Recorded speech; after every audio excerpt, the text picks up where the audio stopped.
छोड़ी पहाड़ी मैया आवतारी गावे सोभे तला गोला आसन सजावे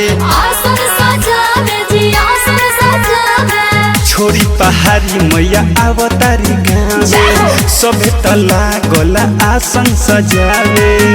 होई नीम के पतैया ढोले लागल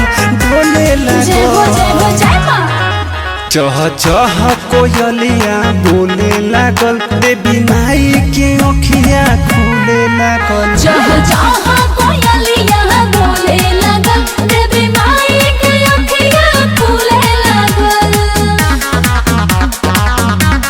जय हो जय मां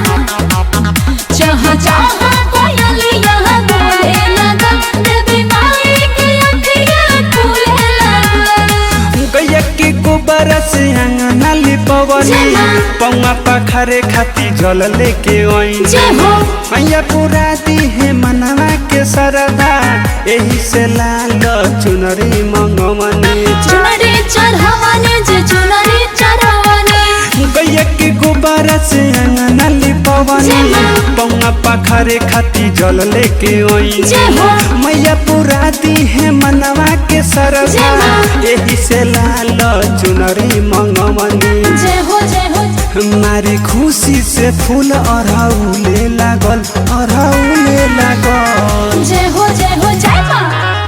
चह चह कोयलिया बोले लागल देवी माई के अखिया खुले लागल चह चह कोयलिया बोले लागल देवी माई के अखिया खुले लागल जय जय मैया दुर्गा मैया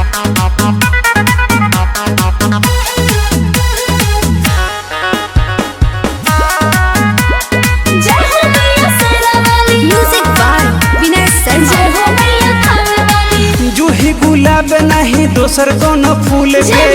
करेली मैया पसंद अरहुल के सुनिए राइटर राजेश विकास हो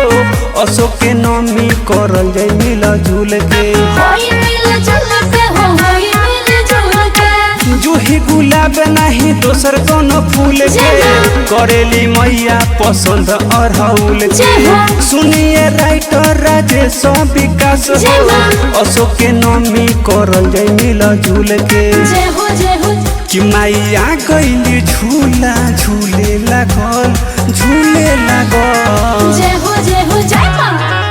चह चह कोयलिया बोले लागल देवी माई के अखिया खुले लागल चह चह